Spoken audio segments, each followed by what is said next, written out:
Welcome to Sleepless Philosophers, where deep ideas meet restful nights. If you enjoy these journeys through philosophy, please like and subscribe and turn on notifications for daily uploads. To support the channel, consider leaving a super thanks. Any amount helps us continue creating content. You can also become a member to request video topics. We're not monetized, so your support truly makes the difference. Now let the philosophy begin. The paradox of non-being, how nothing cannot be talked about. A philosopher attempts to state a simple truth, attempts to say that something does not exist, attempts to assert that unicorns are not real, that they have no being, that they are nothing, and yet stating this seems impossible, seems paradoxical, because to say that unicorns do not exist is to say something about unicorns, is to refer to them, to make them the subject of a statement. And how can you refer to what does not exist? How can you make something the subject of a statement if that something is nothing, if it has no being? And if you can refer to unicorns, then they must be something, must have some kind of being. But then the statement unicorns do not exist is false, is contradictory, because it refers to things that it claims do not exist. And this is the paradox of non-being, first articulated by Plato in the Sophist, the puzzle about how negative existential statements are possible, how we can truly say that something does not exist without contradicting ourselves, without presupposing the existence of what we are denying exists. And this paradox has troubled metaphysics throughout history, has generated multiple solutions, and remains a test case for theories of reference and existence. Imagine trying to deny the existence of something, trying to say that Zeus does not exist, that there is no such God, and the statement seems straightforward, seems obviously true, but analysing the statement reveals problems because the statement is about Zeus, makes Zeus the subject, and subjects of statements must be something, must have reference, must be objects that the statement is about. And if Zeus is the subject, then Zeus must exist in some sense, must be something rather than nothing. But the statement says Zeus does not exist, says Zeus is nothing. And so the statement seems self-refuting, seems to both presuppose and deny the existence of its subject. And this is the paradox, that negative existentials, statements denying existence, seem impossible to state without contradiction. Parmenides made this paradox central to his philosophy, argued that non-being cannot be spoken of or thought about, because speaking and thinking require objects, require that there be something that is spoken of or thought about. And non-being is not something, is nothing. And so non-being is inexpressible, unthinkable. And from this Parmenides concluded that non-being does not exist, that everything that is exists, that reality is one unchanging being, and change is impossible because change would require something to come into being from non-being or to pass into non-being, and both are impossible. And this radical conclusion follows from taking the paradox of non-being seriously, from accepting that we cannot coherently speak of what does not exist. Visualize the paradox as a linguistic trap. When you say X does not exist, you seem to refer to X, and reference requires that X be something, and if X is something, then X exists. And so the statement is self-refuting, and yet negative existentials seem to be true, seem to be among the most basic truths. And we need to explain how they can be true without contradiction, how we can deny existence without presupposing it. And this requires a theory of reference that allows reference to non-existence, or that reinterprets negative existentials so they do not really refer to their apparent subjects. One solution proposed by Russell denies that names like Zeus refer to objects, analyzes them as disguised descriptions, and Zeus does not exist becomes there is no unique object that has all the properties attributed to Zeus in mythology. And this existential statement does not refer to Zeus, does not presuppose any object, but simply denies that the description is satisfied. and this allows negative existentials to be true, without paradox, without reference to non-existence, and Russell's theory of descriptions has been widely adopted as solving the paradox, as showing that negative existentials do not actually have the logical form they appear to have, do not refer to their apparent subjects. Another solution from free logic distinguishes between existence and reference, allows that terms can refer without presupposing existence, and negative existentials are statements that deny existence while preserving reference, and this requires revising classical logic, requires allowing that some terms refer to nothing, are empty names, and statements containing empty names can still be meaningful, can still have truth values, and Zeus does not exist is true because Zeus is an empty name, refers to nothing, and the statement denies existence without presupposing it, and free logic has been developed extensively, provides formal semantics for empty names, and handles the paradox by liberalizing logic to allow reference without existence.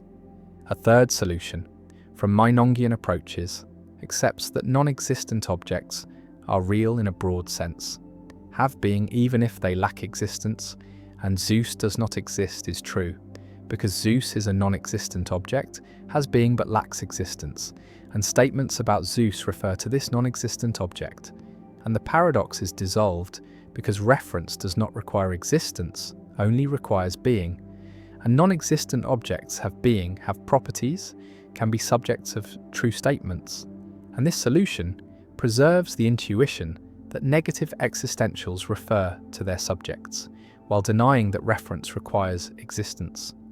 The paradox also appears in discussions of nothingness, of absolute non-being, because to say that absolute nothing is impossible seems to require referring to absolute nothing, making it the subject of a statement, and if it is the subject then it must be something, and so the statement that nothing is impossible presupposes that nothing is something, and this generates contradiction, and Heidegger made this paradox central to his philosophy, explored the nature of nothingness, argued that nothing is not a thing but is the horizon of being, the possibility of non-being that makes being intelligible, and discussing nothing requires special language, requires recognizing that nothing is not an object but is something more fundamental, and the paradox shows limits of ordinary language, shows that metaphysics pushes language beyond its designed capacities.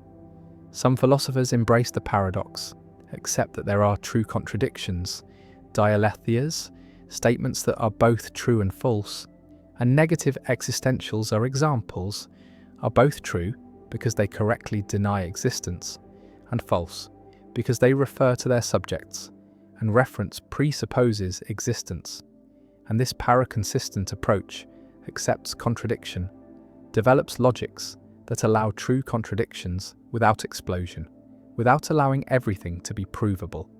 And while controversial, paraconsistent logic provides one way of handling the paradox, accepts that negative existentials are genuinely paradoxical, are both true and false.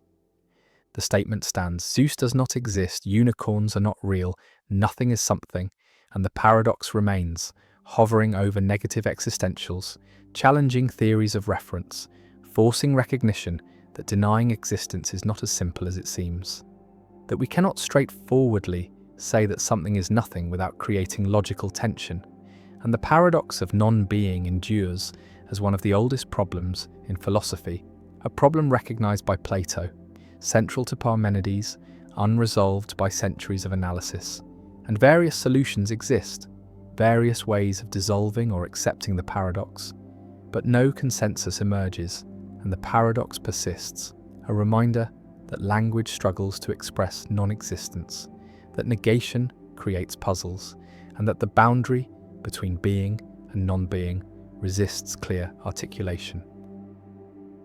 The paradox of value, why what we need most costs least. An economist contemplates the nature of value, asks what makes things valuable, what determines worth, and observes a fundamental puzzle that prices seem disconnected from importance, that markets assign high prices to luxuries and low prices to necessities, that goods essential for human flourishing cost little, while goods that serve vanity or status cost fortunes. And this is the paradox of value, the broader version of the diamond water paradox, the puzzle that spans across all goods and services. And the paradox asks why healthcare is expensive, while entertainment is cheap in some places and the reverse in others. Why teachers are paid less than entertainers. Why life-saving drugs are affordable in some markets and unaffordable in others. Why the allocation of value by markets seems misaligned with human needs, with moral worth, with social importance. And this paradox has troubled economic thinking since ancient times, has been discussed by philosophers from Aristotle to Marx. And while modern economics offers explanations through supply and demand, through marginal utility, through market equilibrium, the paradox retains moral force, retains the sense that something is wrong, that prices should reflect importance, that markets fail to value correctly, and the paradox of value remains a central challenge for defending market allocation, for justifying price mechanisms, for explaining why efficient markets can produce what seem like perverse valuations.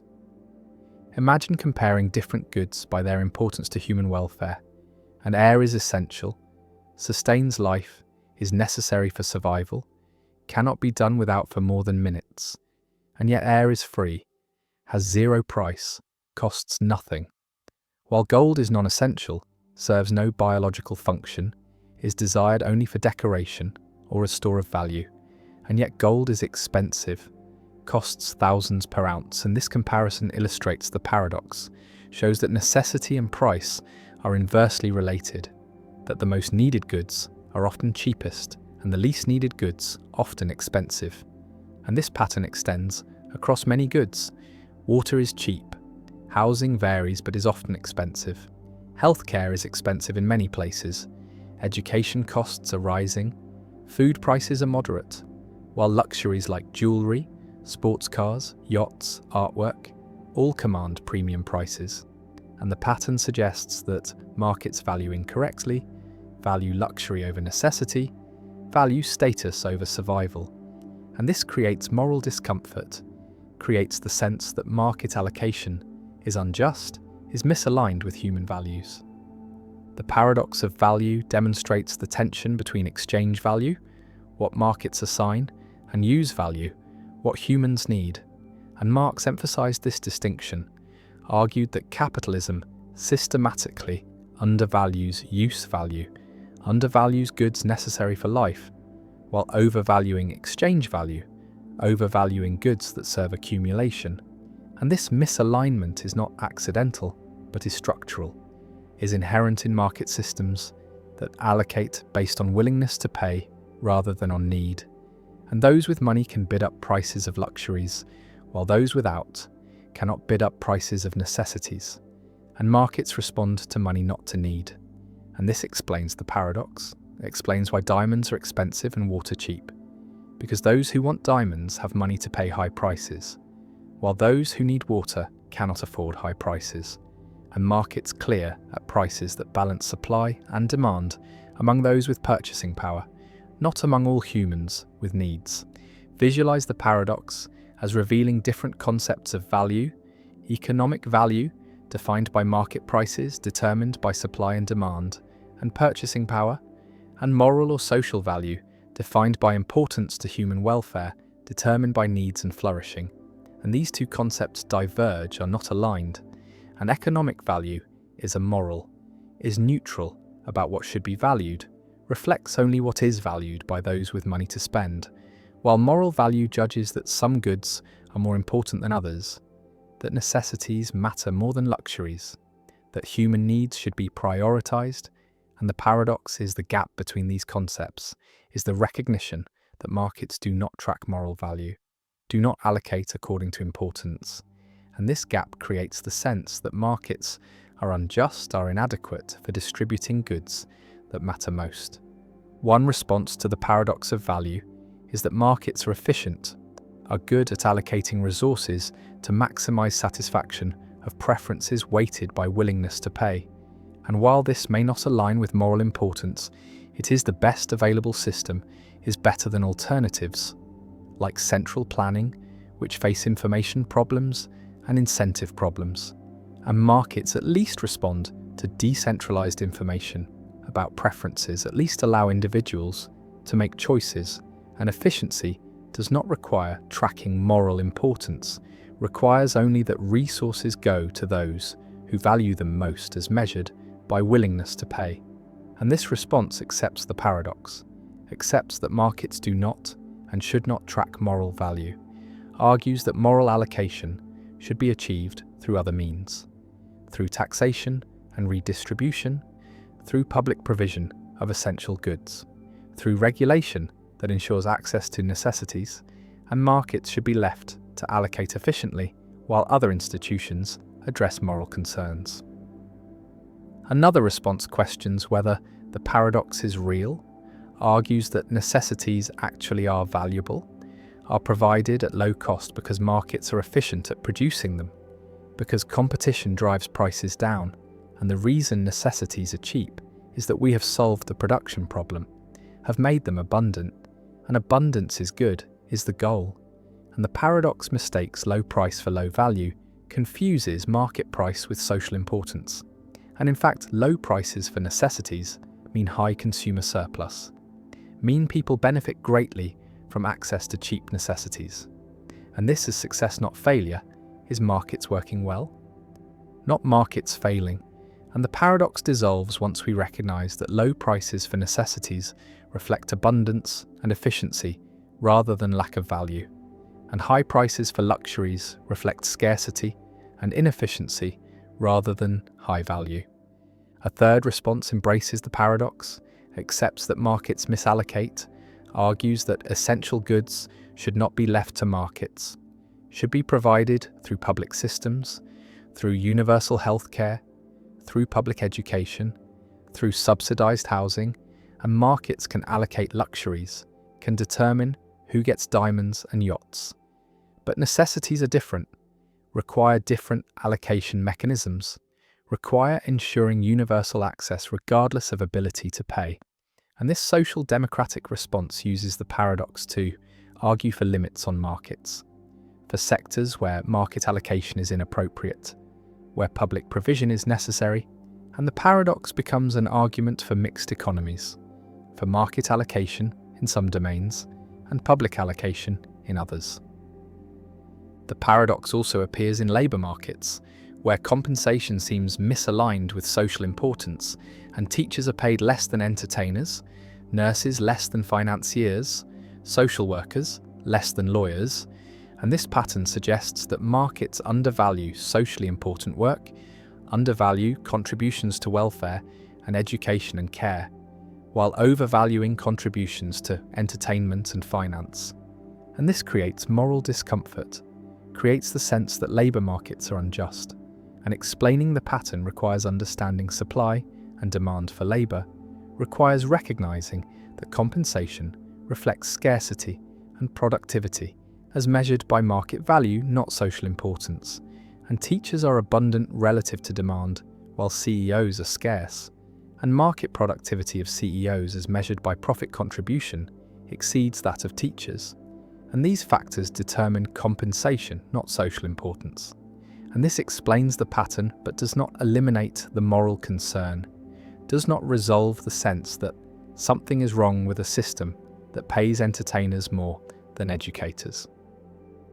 Some argue that the paradox of value reveals limits of price as measure of value, reveals that not everything important can be priced, that some goods resist commodification, that markets are appropriate for some goods and inappropriate for others, and market prices are useful for allocating produced commodities but are inadequate for allocating access to health, education, safety, justice, and these latter goods require different allocation mechanisms, require treating them as rights or entitlements rather than as commodities to be purchased. And the paradox supports this view, supports the idea that markets have limits, that not everything should be for sale, that some forms of value resist market logic. The necessities remain cheap, the luxuries remain expensive, And the paradox persists. Prices diverge from importance, exchange value diverges from use value, markets allocate without regard to need, and the pattern continues, and the paradox of value endures as a permanent feature of market systems, endures as a moral challenge to market allocation, and resolving the tension requires either accepting that markets are amoral, are efficient but not just, and supplementing markets with institutions that ensure access to necessities, or rejecting markets for essential goods, replacing market allocation with public provision. And the paradox remains unresolved and troubling, showing that what we need most costs least, that prices do not track importance, that markets value incorrectly from a moral perspective, even if correctly from an economic perspective, and the paradox endures. The paradox of the court, when a student's promise becomes impossible to keep. An ancient story tells of a law teacher named Protagoras and his student Euathlus, and they make an agreement. The student is too poor to pay tuition up front, and so they agree that the student will pay the teacher after winning his first court case, and the teacher provides instruction, teaches the student rhetoric and law and argumentation, and the student completes his training, becomes skilled in legal reasoning, but then the student never takes a case, never appears in court, never wins anything, and years pass and the teacher has not been paid, and finally the teacher sues the student, takes him to court to demand payment. And now the paradox emerges because the case creates a logical impossibility, a situation where no judgment can be coherent, where the law contradicts itself. And this is the paradox of the court, also called Protagoras' paradox, a puzzle about legal reasoning, contracts, and self-reference that has no satisfactory solution. Imagine the trial. The teacher presents his case, arguing first that if he wins the lawsuit, then the court will order the student to pay, and the student will be legally obligated to pay the agreed tuition, and second that if he loses the lawsuit, then the student has won his first case, and according to the original agreement, the student must pay after winning his first case, and so, either way, the student must pay, whether the court rules for the teacher or for the student. The contract ensures payment, and this argument seems impeccable, seems to show that the student cannot avoid payment, that filing the lawsuit was a clever move, that forces the student into a position where any outcome requires payment. But now the student, trained in rhetoric by the teacher himself, presents a counter-argument of equal force, arguing first that if he wins the lawsuit, then the court will rule in his favour, and he will not be legally obligated to pay, and second that if he loses the lawsuit, then he has not won his first case, and according to the original agreement, he only pays after winning his first case, and so either way, he does not have to pay. Whether the court rules for him or against him, the contract protects him from payment, and this argument also seems impeccable, seems to show that the student cannot be forced to pay, that the lawsuit was a mistake that creates a situation where no outcome requires payment. Visualize the judge sitting in court, listening to both arguments, recognizing that both are logically valid, both follow from the premises, both reach opposite conclusions, and the judge must render a verdict, must decide whether the student pays or does not pay. But any decision seems arbitrary, seems to violate logic, because if the judge rules for the teacher, then the student wins his first case and does not have to pay, according to the contract. And if the judge rules for the student, then the student loses and does have to pay, according to the contract. And so, the judge's decision determines the opposite of what it declares, creates a self-contradicting outcome, and the law becomes incoherent, and the case cannot be decided without paradox. The paradox reveals a problem with self-referential contracts, contracts whose terms depend on the outcome of litigation about those very terms, because such contracts create loops, create situations where the contract's fulfillment depends on whether the contract is enforced, and whether it is enforced depends on whether it is fulfilled. And this circular dependency generates contradictions, makes it impossible to apply the law consistently, and the paradox shows that some contracts, even if agreed to voluntarily by competent parties, are legally unenforceable. Not because they violate public policy or lack consideration, but because they are logically incoherent, because no court can implement them without contradiction. One proposed resolution is to distinguish between two different questions: the question of whether the student owes the teacher money according to the contract, and the question of whether the court should order the student to pay, and these are separate issues.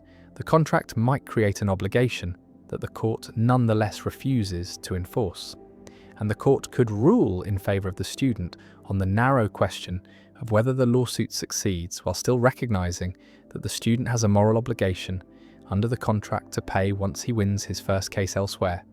And this resolution separates legal enforcement from contractual obligation, allows both arguments to be partially correct. The teacher is right that the student owes money, the student is right that the court should not order payment, and the paradox dissolves because the two contradictory outcomes apply to different questions. Another resolution appeals to temporal priority, arguing that the lawsuit itself does not count as the student's first case for purposes of the contract, because the contract was made before the lawsuit, and counting the lawsuit as the first case would mean the contract refers to itself, which creates the paradox. And so the court should interpret the contract as referring to the first case other than the lawsuit about the contract itself. And under this interpretation, if the teacher wins the lawsuit, the student must pay, because the lawsuit is not the first case that triggers payment. And if the student wins the lawsuit, the student does not pay, because the student still has not won a first case other than this one. And the paradox is resolved by excluding self-referential applications of the contract terms. A third resolution argues that the contract is void because it is impossible to perform, because there is no possible world where the terms are satisfied without contradiction, and impossible contracts are unenforceable, and so the judge should declare the contract void and dismiss the case, leaving the student with no legal obligation, but perhaps a moral obligation to pay the teacher for services rendered. And this resolution sacrifices the contract to preserve logical coherence, treats the paradox as showing that the agreement was fatally flawed from the beginning. The paradox also raises questions about the limits of freedom of contract, about whether parties should be allowed to make any agreement they choose, or whether law should refuse to enforce agreements that are logically incoherent. And most legal systems recognize some limits, refuse to enforce contracts that are impossible, illegal, or against public policy, and the paradox of the court suggests adding logical coherence as another limit, another requirement for enforceability.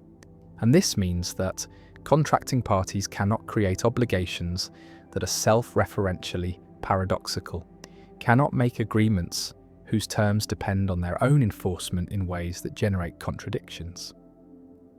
The paradox has modern analogues in cases involving conditional gifts and trusts, where someone leaves property to another person on condition that the recipient perform some act. And if the act is defined in terms of legal outcomes about the gift itself, then paradoxes can arise, similar to the ancient case of the teacher and student, and courts have developed various doctrines to handle these cases, generally interpreting conditions to avoid self-reference, to prevent the kind of logical loops that the paradox of the court exemplifies. The courtroom stands empty, the ancient case unresolved, the judge unable to render coherent judgment, and the paradox remains a teaching tool in logic and law, an illustration of how self-reference creates problems, how circular definitions generate contradictions, and how even voluntary agreements between competent parties can be unenforceable if their structure is logically incoherent. And Protagoras and Euathlus remain frozen in their dispute, both right and both wrong, both entitled to payment and entitled to refuse payment. And the paradox persists as a reminder that logic constrains law, that not everything that can be agreed to can be enforced, and that self-reference, whether in contracts or in statements or in rules, is a source of paradox that must be handled carefully to avoid contradiction. The paradox of the ravens yet another formulation of Hempel's problem. The paradox appears under multiple names because different philosophers have formulated it independently or emphasized different aspects. And the paradox of the ravens is essentially identical to the paradox of confirmation and to the raven paradox, all referring to Hempel's discovery that observing non-black non-ravens logically confirms the hypothesis that all ravens are black. And this formulation emphasizes the ravens themselves, emphasizes that the hypothesis is about a specific class of objects, ravens, and yet evidence can come from observing completely different objects, apples and shoes and clouds, and the paradoxical nature lies in this disconnect between what the hypothesis is about and what confirms it, between the subject matter and the evidence, and calling it the paradox of the ravens highlights this strange relationship, makes explicit that ravens are the subject of the hypothesis, but need not be the subject of confirming observations. The multiplicity of names reflects the paradox's importance, its centrality to philosophy of science, because a problem this fundamental is rediscovered repeatedly, is approached from different angles, and each formulation brings slightly different emphasis, highlights different aspects of the puzzle, and some formulations focus on confirmation theory, on the formal logic of evidence, while others focus on scientific practice, on what scientists actually do when testing hypotheses, and still others focus on intuitions, on the clash between logical conclusions and common sense judgments.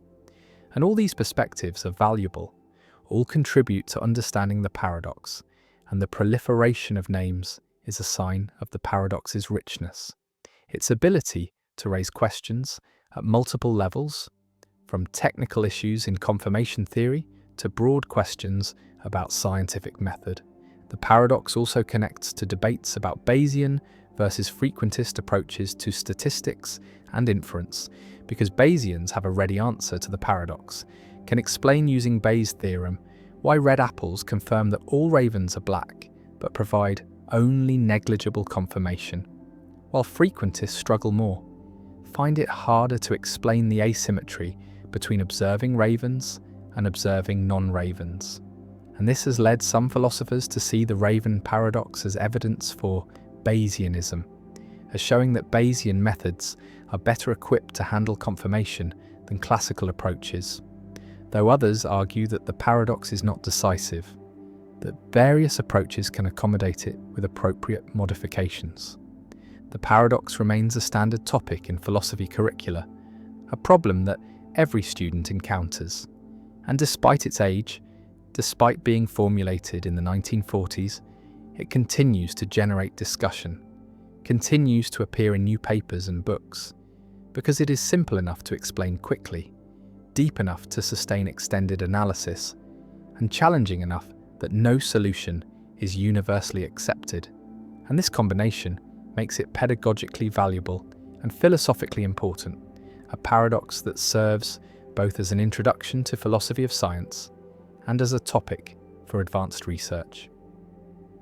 The ravens circle overhead, black against the sky, and each sighting confirms what we already believed, that ravens are black, and elsewhere apples sit in bowls, red and green and yellow, and logic says these two are evidence about ravens, and the paradox persists, a permanent feature of confirmation theory, a problem that every account of scientific reasoning must address, and the paradox endures under its many names, always the same underlying puzzle, always the same challenge to explain how evidence works, what confirms hypotheses, and why common sense and formal logic sometimes diverge.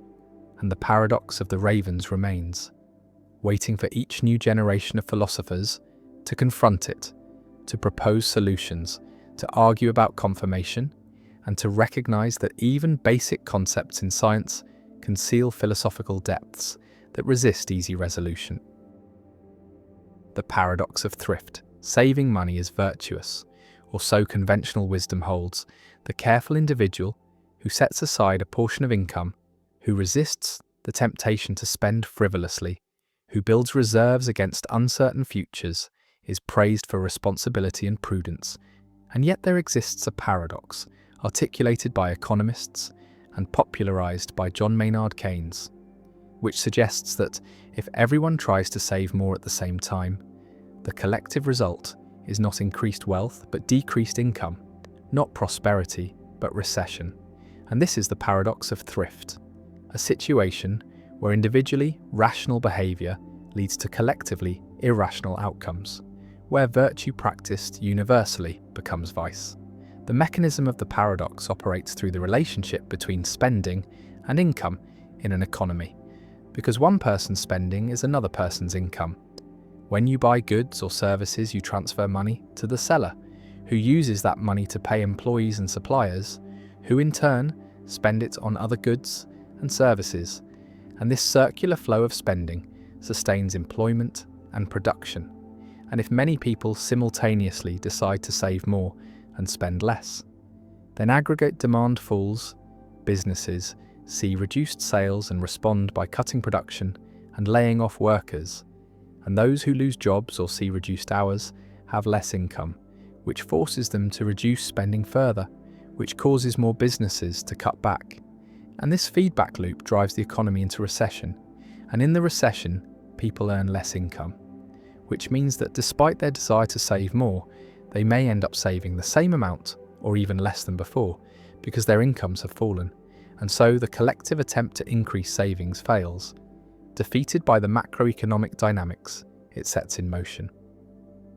The paradox challenges the microeconomic intuition that saving is always beneficial, that thrift is a virtue without qualification, and it reveals a divergence between individual rationality and collective welfare, a situation where what is good for each person taken separately is bad for everyone taken together. And this kind of divergence appears throughout economics, in the tragedy of the commons where individual overuse of shared resources leads to collective depletion, in the prisoner's dilemma where individual defection leads to mutually harmful outcomes, and in coordination failures where the inability to synchronize actions produces inefficiency. Keynes used the paradox of thrift to argue for government intervention during economic downturns, suggesting that when private sector spending collapses, the government should step in and increase public spending, running deficits if necessary to maintain aggregate demand and prevent the economy from spiraling into depression. And this idea became a cornerstone of Keynesian economics, influencing policy responses to recessions for decades, though it remains controversial, with critics arguing that government spending is inefficient, that deficits impose costs on future generations, that markets are self-correcting and will eventually restore full employment without intervention, and that the paradox of thrift does not apply in the long run because savings finance investment, which increases productive capacity and future income. The debate over the paradox of thrift touches on fundamental questions about how economies function, whether they are naturally stable or prone to instability, whether markets can coordinate the actions of millions of individuals efficiently, or whether coordination failures are common and require correction, and whether the behavior that is rational for individuals is also rational for society, or whether there are systematic conflicts between private incentives and public welfare. The paradox also raises ethical and philosophical issues, because if individual virtue can produce collective harm, then the relationship between ethics and outcomes becomes more complex. The action that seems right from a personal perspective may contribute to suffering when widely practiced, and this suggests that moral evaluation cannot focus solely on individual actions, but must also consider systemic effects, the ways that individual choices aggregate into social outcomes, and whether there are actions that are permissible or even obligatory for individuals, but disastrous if universally adopted.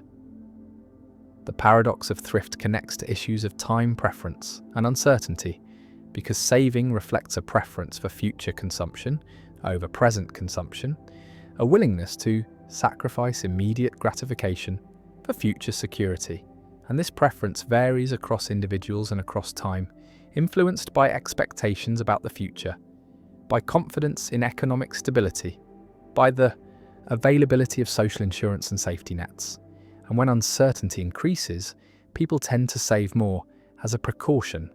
And this precautionary saving can trigger the paradox, can cause the very economic instability that people are trying to protect themselves against, creating a self-fulfilling prophecy where fear of recession causes recession. The paradox also appears in the context of debt and deleveraging. When households or firms carry high levels of debt, they may all try to reduce their debt burdens simultaneously by saving more and spending less. And this collective deleveraging reduces aggregate demand and can cause a debt deflation spiral where falling prices and incomes make debt burdens even harder to service, leading to defaults and further economic contraction.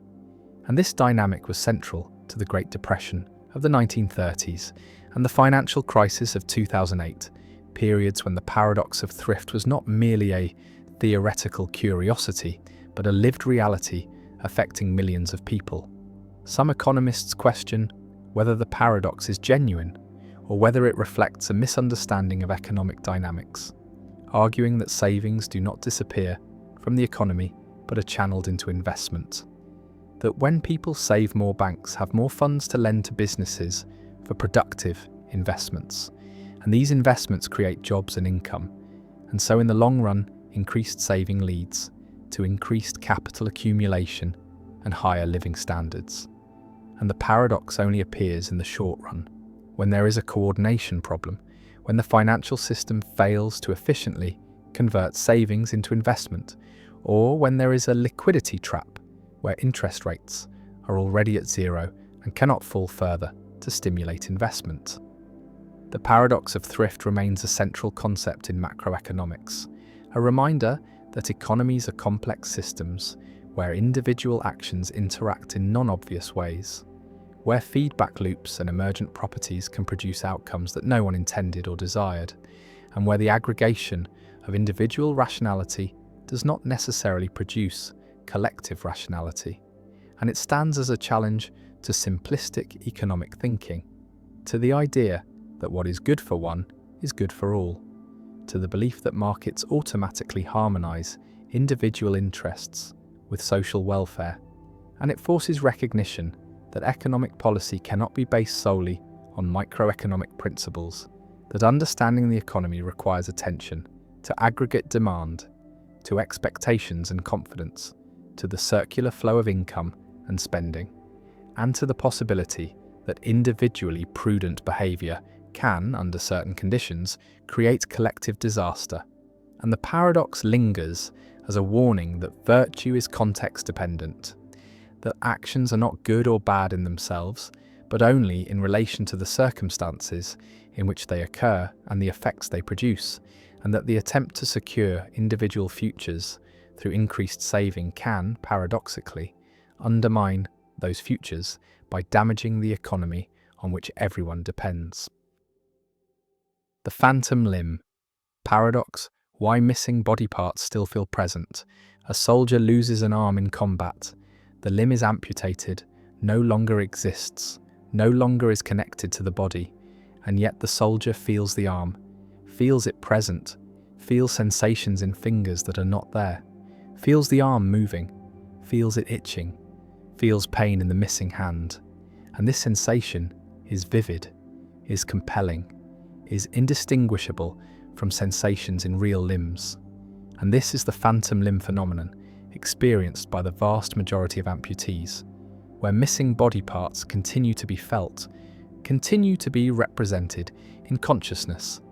And the paradox is that the brain maintains a representation of a limb that no longer exists, continues to generate sensations attributed to that limb, continues to include it in the body schema, despite clear evidence from vision and from direct inspection that the limb is absent. And this persistence reveals something deep about how the brain constructs body representations, shows that body schemas are not simply reflections of current physical structure, but are neural constructs that can outlive the body parts they represent. And phantom limbs demonstrate that the sense of embodiment is generated centrally, is maintained by brain processes that do not require peripheral input. And the phenomenon raises questions about the relationship between body and brain, about how sensations are localized, about what it means for a body part to be yours when that part no longer exists. Imagine the experience from the inside. You lost your hand months ago. The physical hand is gone, and yet you feel it. Feel the fingers, can feel yourself making a fist, opening the hand, moving fingers that are not there, and these phantom movements feel exactly like real movements, involve the same motor intentions, the same kinesthetic sensations, and sometimes the phantom hand is in uncomfortable positions, cramped or twisted, and you cannot move it, cannot relieve the discomfort, and this frozen phantom is intensely frustrating, is painful, because you feel the limb but cannot control it, cannot adjust it, and the pain is real, is neurological, is generated by the brain but is felt as coming from the missing hand. And this localization is puzzling because there is no hand, no physical location where the sensations could be occurring, and yet the sensations are localized there, are felt as arising from a specific spatial location that happens to be empty. The phantom limb phenomenon reveals that body representations are maintained in the somatosensory cortex, in the motor cortex, in the parietal lobe, and these representations do not simply disappear when a limb is removed, do not automatically update to reflect the new body configuration, and instead the neural circuitry that represented the limb continues to be active, continues to generate activity patterns that are interpreted as sensations in the missing limb, and this persistent activity is what creates phantom sensations, is what maintains the feeling of presence and understanding. This has led to treatments, has led to therapies that attempt to reorganize the somatosensory cortex to reduce phantom pain by providing feedback that the limb is gone, and mirror therapy, where amputees use mirrors to create the visual illusion that the missing limb is present, has proven effective, helps reduce pain and unfreeze frozen phantoms by providing visual feedback that allows the brain to update its body representation. Visualize the somatosensory cortex as containing a map of the body, a homunculus where different regions represent different body parts, and this map is established during development, is maintained throughout life, and when a limb is amputated, the corresponding region of cortex does not simply go silent, does not become inactive, and instead neighbouring regions begin to invade, begin to colonize the deferented cortex, and inputs from the face or from the remaining arm begin to activate what was formerly hand cortex. And this reorganization is rapid, occurs within weeks and creates strange effects. Touching the face can produce sensations in the phantom hand, stroking the cheek can feel like stroking the missing fingers, and this shows that the cortical representation has been invaded, that face inputs now activate hand cortex, and the sensations are still localized to the phantom because the activity occurs in hand cortex, and the brain interprets activity in hand cortex as indicating sensations in the hand regardless of the actual source of the activity. The phantom limb paradox challenges the idea that sensations are simply caused by peripheral stimulation, shows that sensations can be generated centrally, can arise from brain activity without corresponding peripheral events, and this has implications for understanding pain, for recognizing that pain is not simply a signal from damaged tissue, but is a constructed experience that can occur without tissue damage, and chronic pain. Phantom pain, neuropathic pain are all examples of centrally generated sensations, are pains that arise from neural processes rather than from peripheral injury, and understanding phantom limbs helps understand these pain conditions, helps develop treatments that target the central nervous system rather than the periphery. The phenomenon also raises philosophical questions about the extended mind, about whether the body is part of the mind or is merely a tool used by the mind, and phantom limbs suggest that the body representation is part of the mind, is a core component of self-representation, and the representation persists even when the body part is gone. And this shows that the mind includes representations of the body, includes body schemas that are not simply passive reflections of physical structure, but are active constructs that shape experience. And the phantom limb is a representation without a referent, is a body part in the mind, but not in the world. And this dissociation shows that minds represent bodies, and representations can outlive what they represent. One variant of phantom limbs occurs in congenital amputees, people born without limbs, and some congenitally limbless individuals report phantom limbs, report feeling limbs they never had. And this is surprising, suggests that body schemas are not entirely learned, are not simply acquired through experience with actual body parts, but have some innate component, are partly specified by genetic programs that establish expected body structure. And when these programs run, they generate representations of limbs, even when those limbs never existed. And this shows that body schemas are not simply empirical generalizations from sensory experience, but are structured expectations about what bodies should be like. And the brain generates these representations even in the absence of corresponding body parts. Another implication concerns prosthetics, because if phantom limbs persist, if amputees continue to feel missing limbs, then prosthetics should be designed to interface with these phantom sensations, should provide feedback that is integrated with the phantom, and neuroprosthetics that read motor intentions from the brain or from remaining nerves can be controlled by the phantom, can allow amputees to move prosthetic limbs by moving their phantom limbs. And this creates a seamless interface, allows natural control, and the phantom limb, rather than being a problem, becomes a solution, becomes the interface between brain and prosthetic. And understanding phantoms has been crucial for developing advanced prosthetics that feel natural, that are experienced as extensions of the body rather than as external tools. The phantom also appears in other contexts: phantom breasts after mastectomy, phantom genitalia after surgery, phantom teeth after extraction, and all these phantoms reflect the same underlying mechanism, the persistence of neural representations after the represented body parts are removed. And the generality of the phenomenon shows that it is not specific to limbs, but applies to any body part. And body schemas for all body parts can persist as phantoms. And this universality suggests that phantoms reveal a general principle about how brains construct body representations, how these representations are maintained centrally, and how they can become dissociated from physical reality. The amputee feels the hand, phantom fingers that are not there, phantom movements that cannot occur, phantom pain in a location that does not exist, and the paradox persists.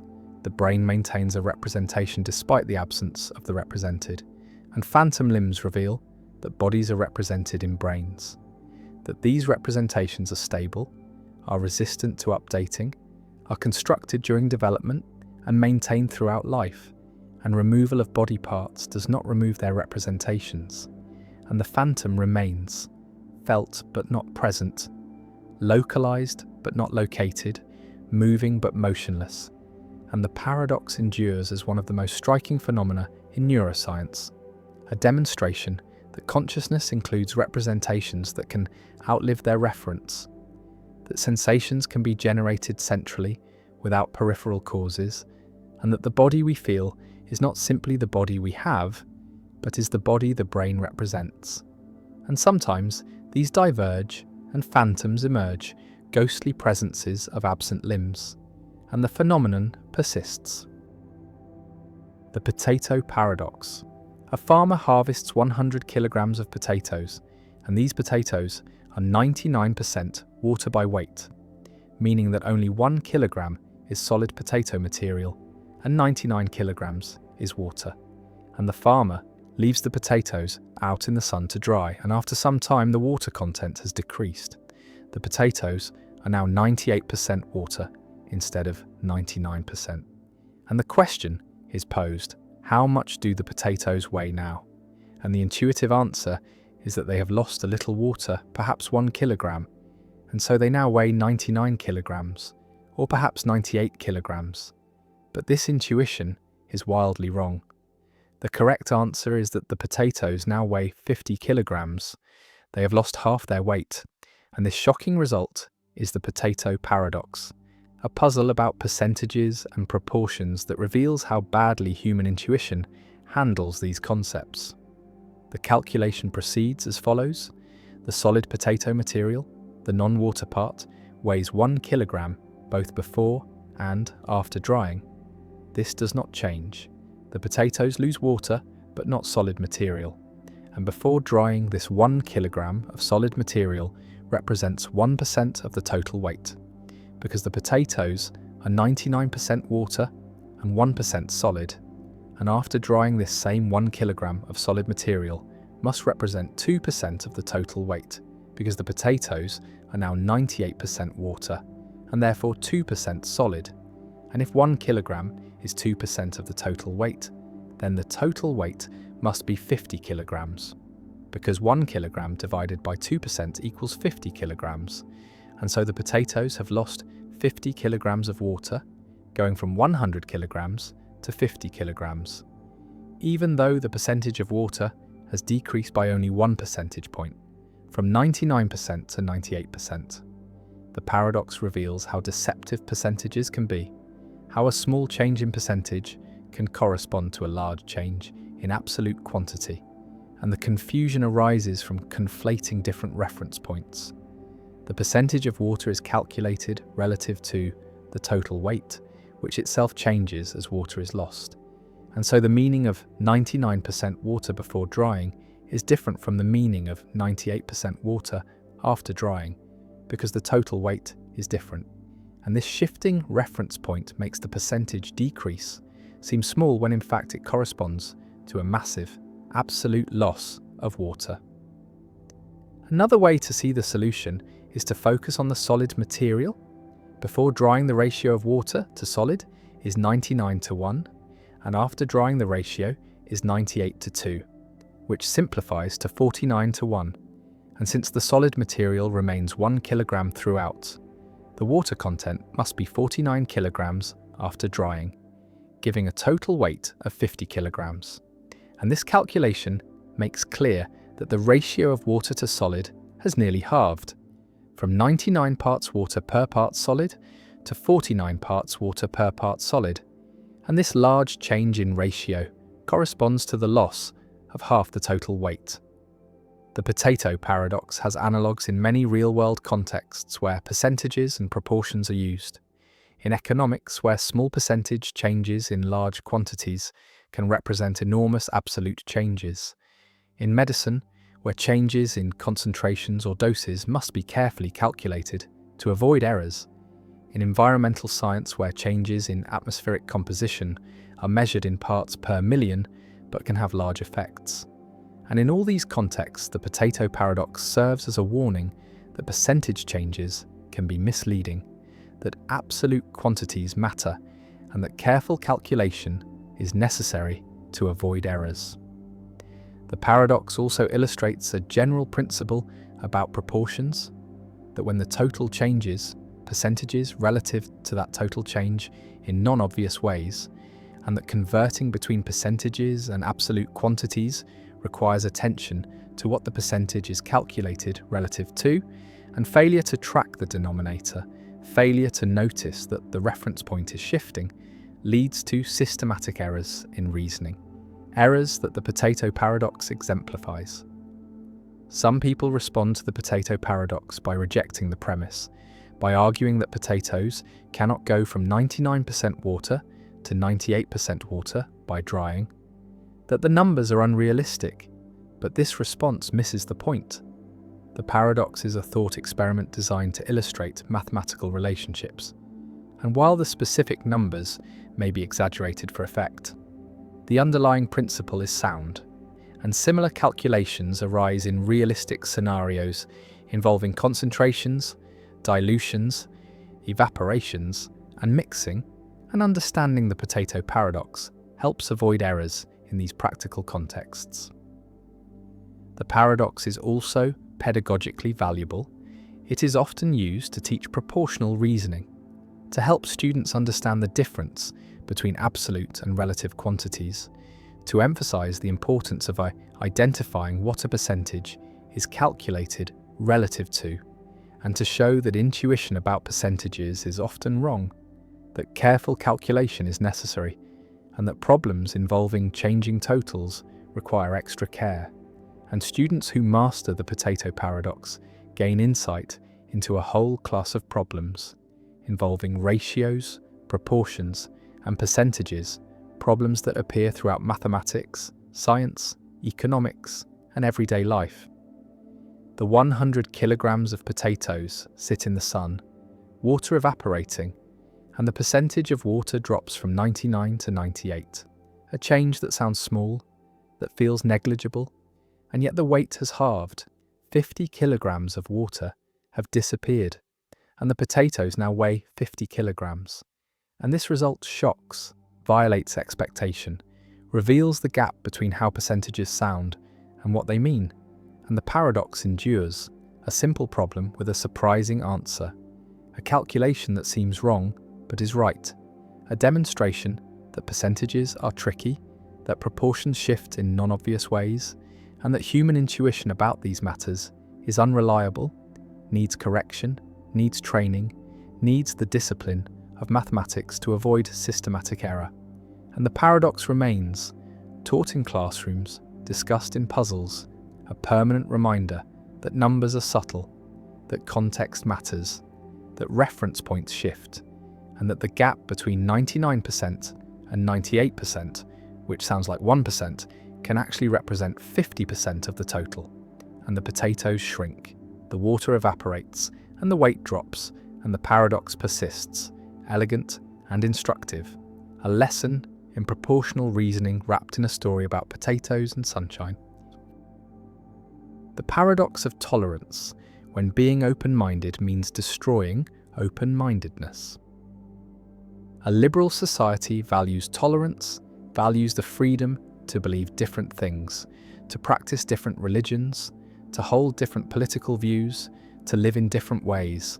And this tolerance is seen as a virtue, as essential to freedom and democracy, as the foundation of peaceful coexistence in diverse societies.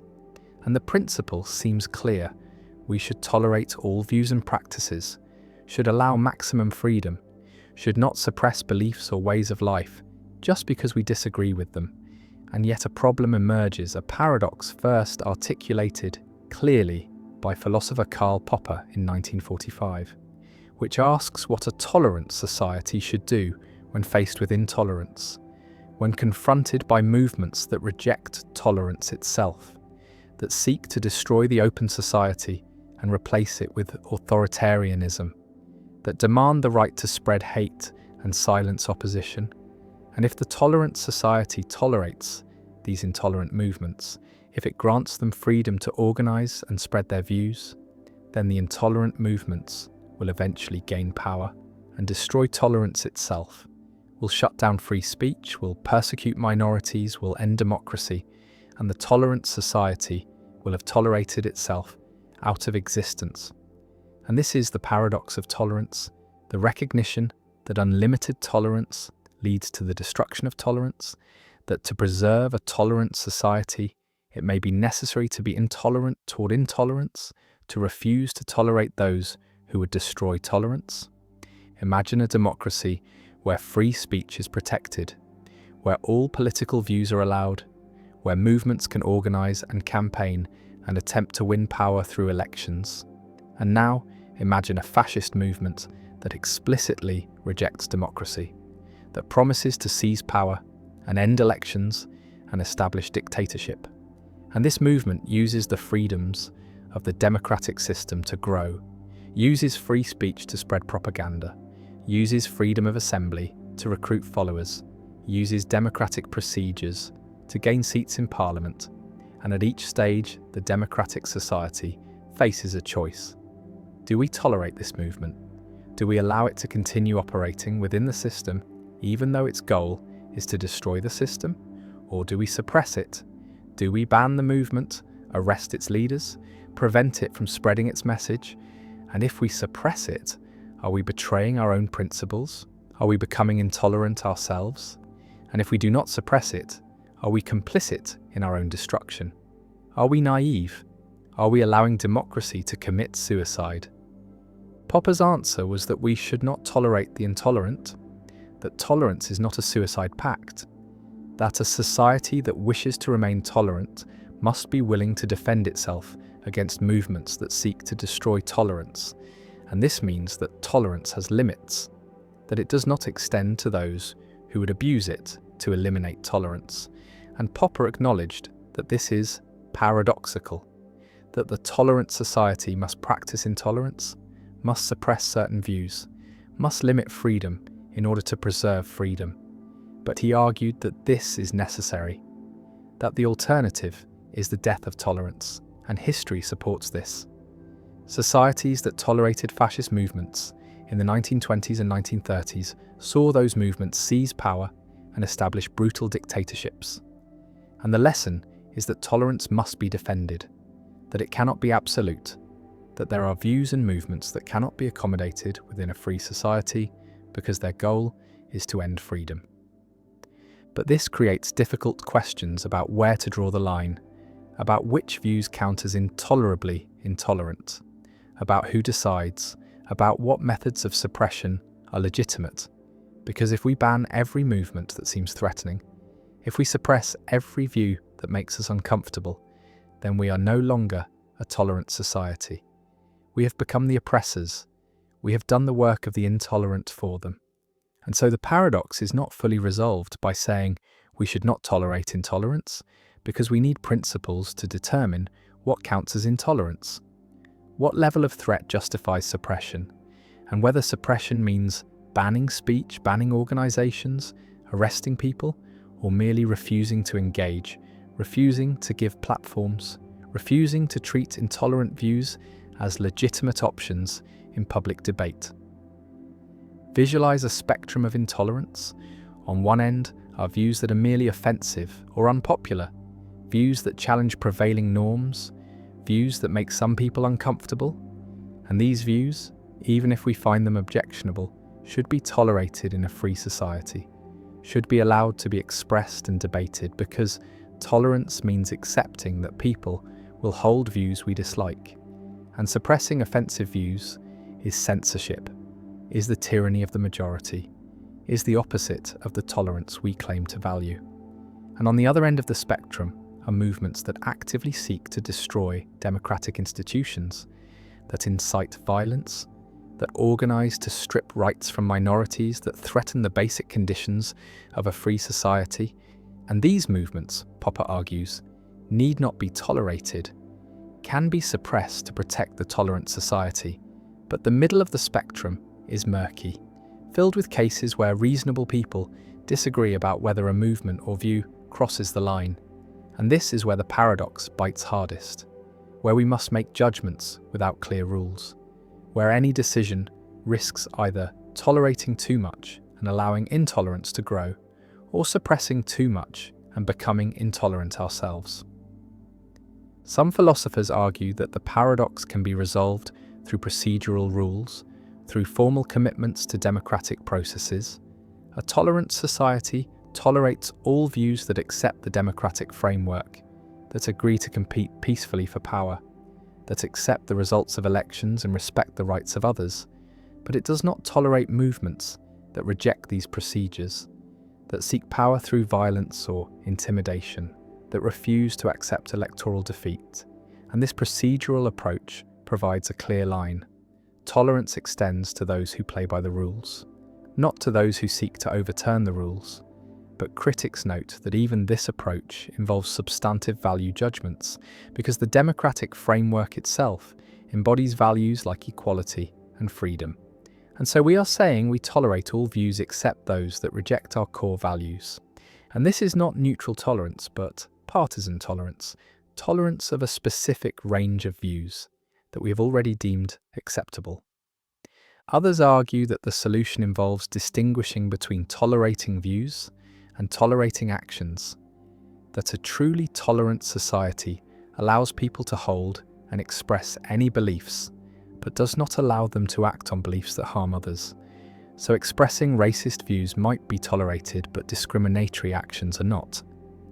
Advocating for dictatorship might be tolerated, but attempting a coup is not.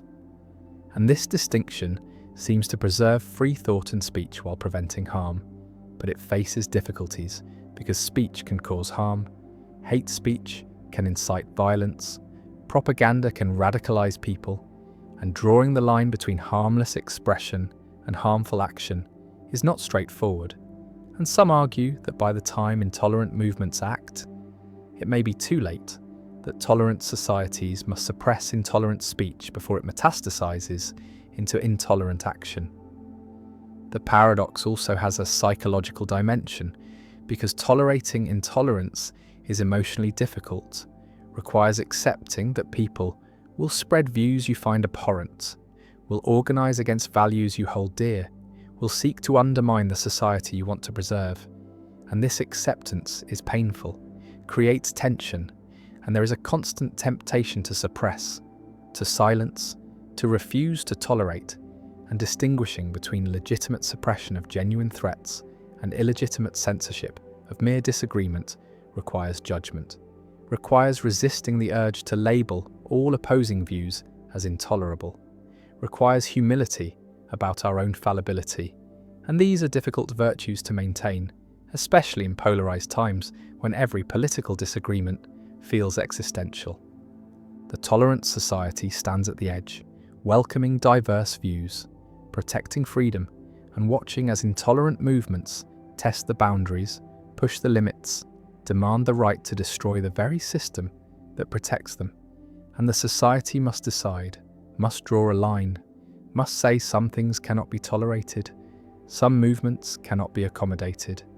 And in drawing that line, the society becomes less than perfectly tolerant, accepts that tolerance has limits, that the open society must defend itself. And the paradox does not disappear, but is managed, lived with, navigated through judgment and vigilance. And Popper's warning echoes: unlimited tolerance leads to the disappearance of tolerance, and so tolerance must be limited, must exclude those who would destroy it. And this is not a betrayal of tolerance, but its preservation. Not a contradiction, but a recognition that all principles have boundaries, that values must be defended, and that the truly tolerant society is one that tolerates everything except intolerance. And the paradox remains uncomfortable and unresolved, a permanent feature of liberal democracy, a reminder that freedom is fragile, that it must be actively maintained, and that tolerance, for all its virtues, is not enough by itself, must be supplemented with vigilance, with judgment, with the willingness to say no, to draw lines, to defend the open society against those who would close it. And the tension persists, always present, always requiring balance, and the paradox endures. The philosophical zombie argument: why consciousness might not come from physics. A creature walks among us that looks exactly like a human being, molecule for molecule identical, atom for atom the same, every neuron firing in the same patterns, every behavior perfectly matched. And this creature speaks as we speak, acts as we act, responds to pain by withdrawing, to beauty by smiling, to loss by crying. And yet inside there is nothing. No subjective experience, no consciousness, no inner light, no feeling of what it is like to be this creature. And this being is called a philosophical zombie, or P-zombie, a thought experiment in philosophy of mind that challenges physicalism, challenges the view that consciousness is nothing more than physical processes. And the zombie argument asks us to imagine such creatures, to consider whether they are conceivable. And if they are conceivable, then they are metaphysically possible. And if they are possible, then consciousness cannot be identical to physical processes, cannot be reduced to brain states, because the zombie has all the physical processes but lacks consciousness. And this shows that consciousness is something extra, something additional to the physical. And this is the philosophical zombie argument. deployed by David Chalmers and others to defend property dualism, to argue that subjective experience is not reducible to objective physical facts, and the argument remains one of the most debated arguments in contemporary philosophy of mind. Imagine encountering a zombie, engaging in conversation, watching it navigate the world, and nothing in its behaviour betrays the absence of consciousness. It claims to be conscious, describes its experiences in first-person terms, acts exactly as a conscious being would act, and the only difference, the only divergence between zombie and human is the inner life. The presence or absence of subjective experience, and the zombie has none, is dark inside, operates purely through physical mechanisms without any accompanying phenomenology, and the argument asks whether such a being is conceivable, whether we can coherently imagine it, and if we can, then consciousness is not necessitated by physical structure, is not entailed by brain processes, and physicalism fails, and some form of dualism must be true. The argument can be stated formally as follows: it is conceivable that there be zombies, creatures physically identical to humans, but lacking consciousness. If zombies are conceivable, then they are metaphysically possible. If zombies are metaphysically possible, then consciousness is not identical to physical processes. Therefore, consciousness is not identical to physical processes.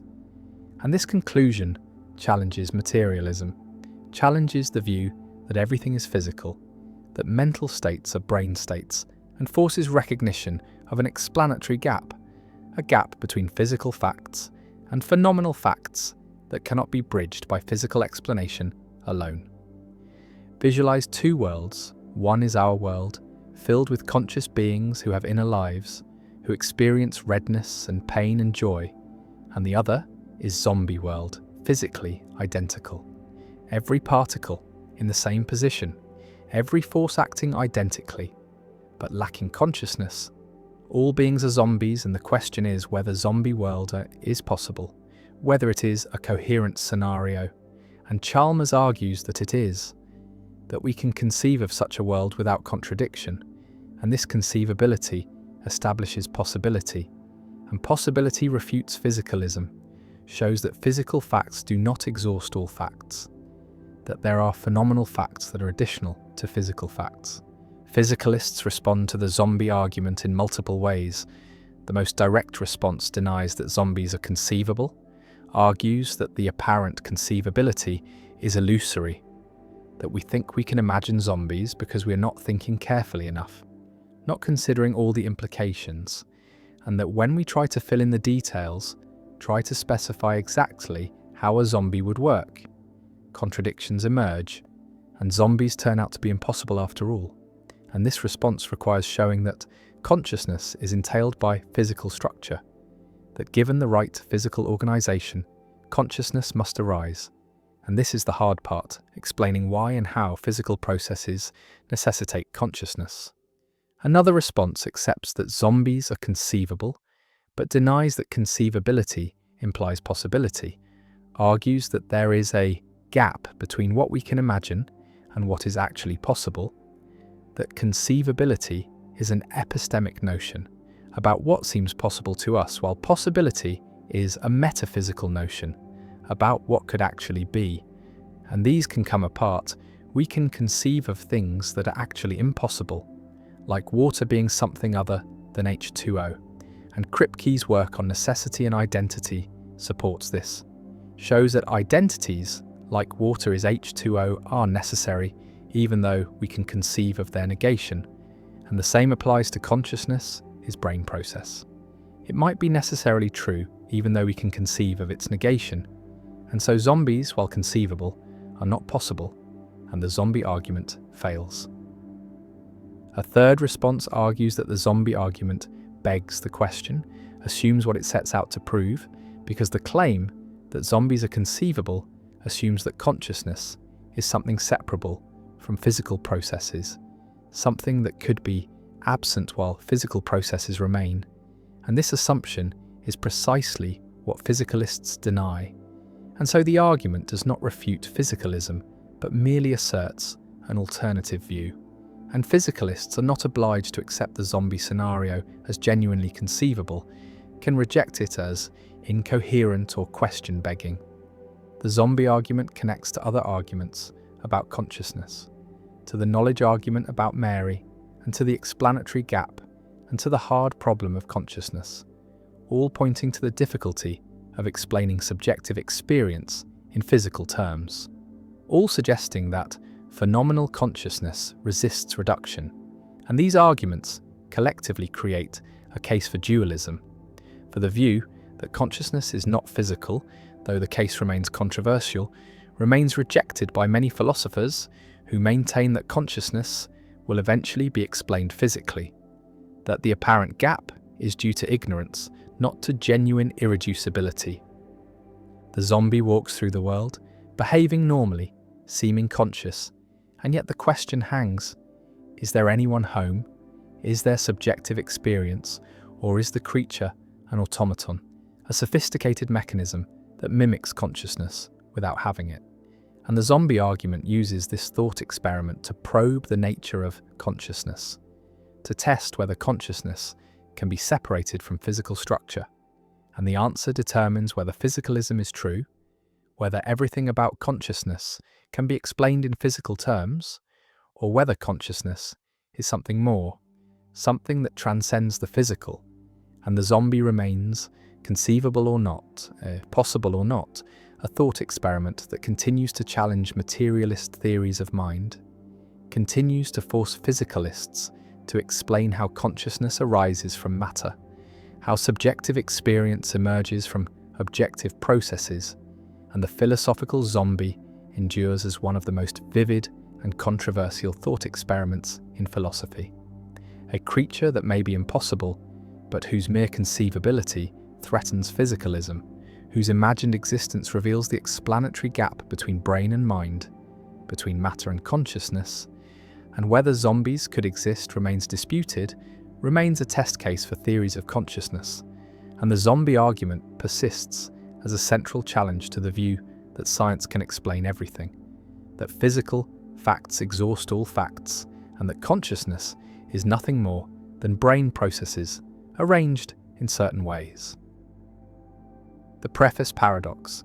An author completes a lengthy scholarly work, a book synthesizing years of research, containing hundreds of individual claims about history, science, or philosophy, and the author has carefully checked each claim, believes each one to be true, based on the available evidence, and yet in the preface, the author writes something like this: "Despite my best efforts, I am certain that this book contains errors, that some of the claims I have made are false, and I apologize in advance for any mistakes that careful readers may discover." This acknowledgement is standard, even expected in academic writing, a gesture of intellectual humility, an admission that no human work is perfect. That error is inevitable in any sufficiently complex undertaking, and yet this creates a paradox, because the author believes each individual claim in the book believes that claim 1 is true, that claim 2 is true, that claim 3 is true, and so on for all the claims, and belief is usually thought to be closed under conjunction, meaning that if you believe each of several propositions, then you should believe their conjunction. And so the author should believe that all the claims in the book are true, and yet the author also believes that at least one of the claims is false, that not all of them are true, and these two beliefs are contradictory. And so the author holds contradictory beliefs, and this seems irrational. Yet the author's behaviour seems entirely reasonable. Both the individual beliefs and the belief that some of them are false seem justified. And so the preface paradox reveals a tension between rationality and consistency, between what it is reasonable to believe and what logic says about the relationships between beliefs. The paradox was first articulated clearly by David Mackinson in 1965, though related issues had been discussed earlier, and it challenges the principle that rational belief is closed under conjunction, that if you rationally believe P and rationally believe Q, then you must rationally believe P and Q, because in the preface case, the author rationally believes each claim individually, but rationally believes that their conjunction is false, or at least that the conjunction is likely to contain errors.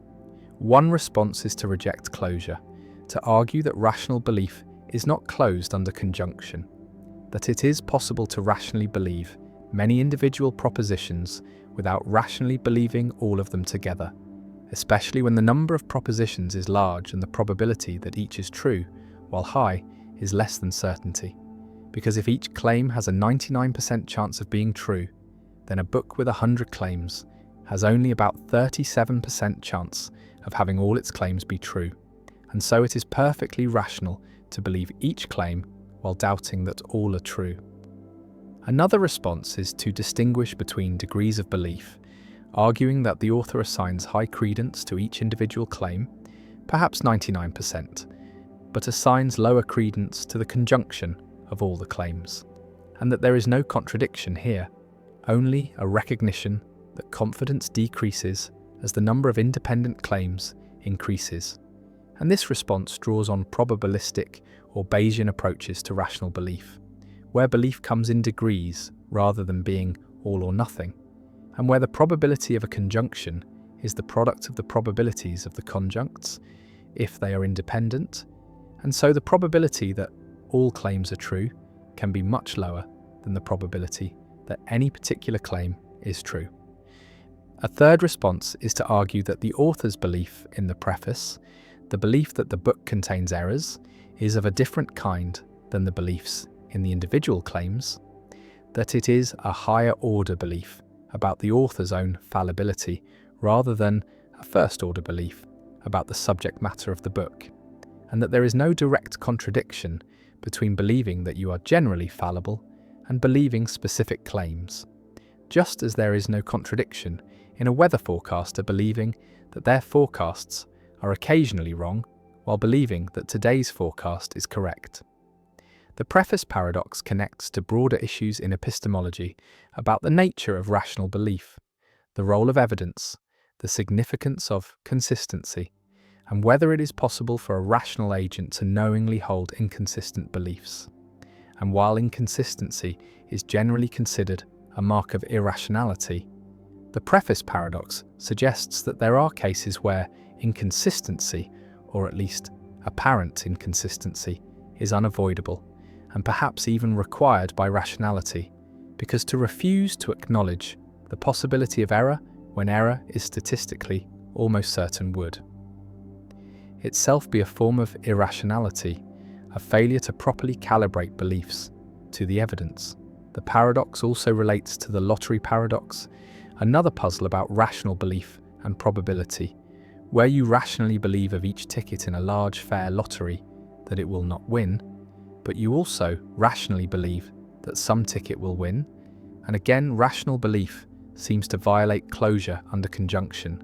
And together these paradoxes suggest that the classical logical picture of belief, where beliefs are consistent sets of propositions closed under logical consequence, may not accurately capture how rational agents actually form and maintain beliefs in conditions of uncertainty.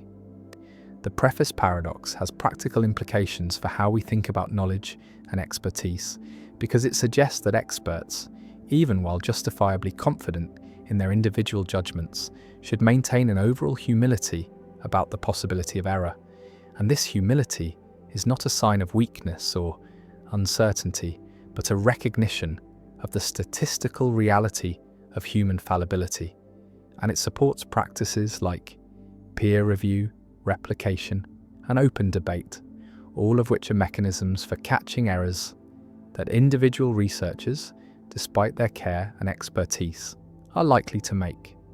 The paradox also raises questions about the ethics of assertion and testimony, about what it is permissible to assert or to claim as knowledge, because if the author knows that the book contains errors, in the sense of being confident that at least one claim is false, then is it honest to present the book as if all the claims are true, or should every claim be hedged with qualifications and caveats?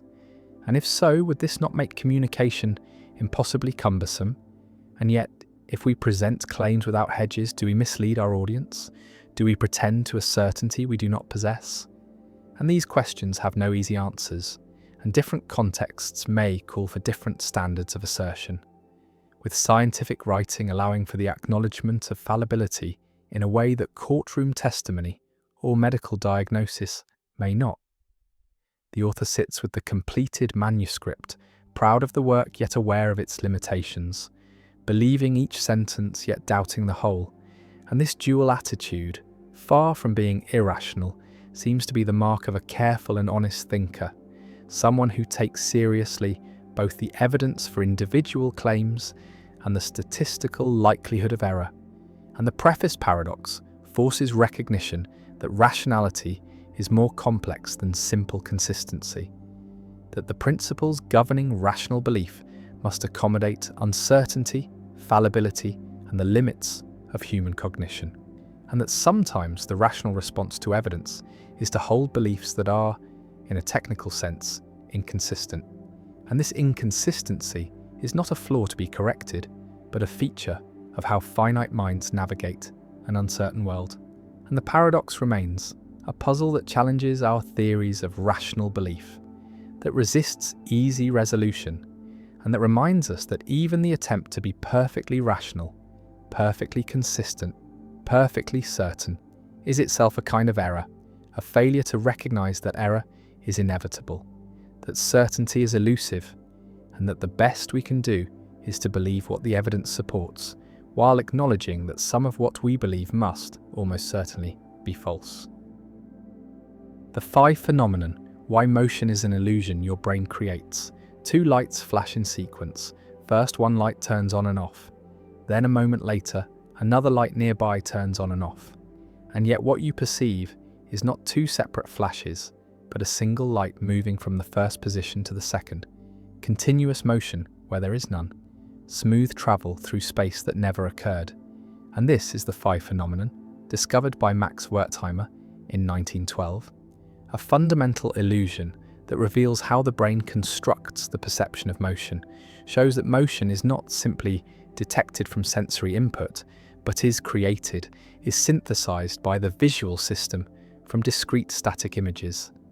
And the Phi phenomenon is the principle behind movies and television, where still frames flashed rapidly create the illusion of continuous motion, where characters seem to move smoothly when they are really just a sequence of frozen images. An understanding Phi reveals that all motion perception involves construction, involves the brain interpreting changes and inferring movement. And motion is not a basic sensory property, but is a higher level interpretation, a perceptual inference that usually corresponds to reality, but can be fooled, can be triggered by appropriate sequences, even when nothing actually moves. And the Phi phenomenon stands as evidence that perception is actively constructed rather than passively recorded, that what we see is not simply what is there, but is what the brain interprets as being there. Imagine the experimental setup. Two dots on a screen, separated by some distance, and the first dot appears briefly, vanishes, then after a short delay, the second dot appears, and if the timing and spacing are right, you do not see two sequential flashes, but see one dot moving from the first position to the second, sliding smoothly across the space between them. And this apparent motion, this Phi, is so compelling that it feels exactly like real motion, indistinguishable phenomenologically from watching an object actually travel through space. And yet nothing moved. No object traversed the gap. There were only two separate stationary flashes, and the motion exists only in your perception, is constructed by your brain from the temporal sequence. The Phi phenomenon reveals that the visual system assumes continuity, assumes that when similar stimuli appear in nearby locations in rapid succession, they are probably the same object in motion.